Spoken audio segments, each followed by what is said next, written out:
Hello बच्चों, let's read the question. A stretched string resonates with a tuning fork frequency 512 Hz when the length of the string is 0.5 meter.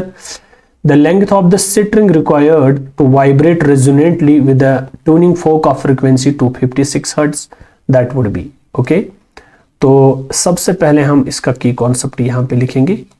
What will be the key concept for this question? The key concept is we have a relation between frequency and length of the string, that is कि frequency is inversely proportional to length of the string or frequency is directly proportional to 1 by L. 1 by L. L is what? L is length of the string. Length of the string. तो ये हमारे पास relation निकल के आ गई.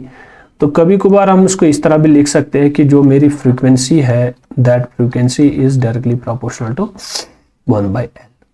तो इसी question से जो है, इसी की कॉन्सेप्ट जो है, मैं इस क्वेश्चन को जो है सॉल्व करने वाला हूं.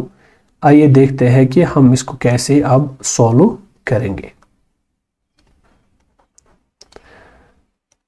ओके, तो क्वेश्चन की ओर बढ़ते हैं. सबसे पहले सॉल्यूशन के अंदर देखते हैं.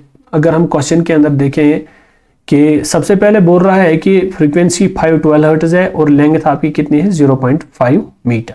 तो क्या मैं यहाँ पे लिख सकता हूँ सिंपली कि अगर मैं फ्रीक्वेंसी v1 लिखूँ, सॉरी v1 लिखूँ, this will be directly proportional to 1 by L1.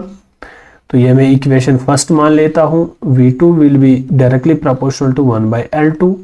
तो ये आपकी इक्वेशन सेकंड बनेगी. तो क्या मैं लिख सकता हूँ frequency 1 upon frequency 2, this will B L2 upon L1. तो जो मुझे नून है वो मुझे पता है. मुझे क्या चाहिए? मुझे L2 चाहिए. L2 को मैं अपनी जगह पे रखता हूँ.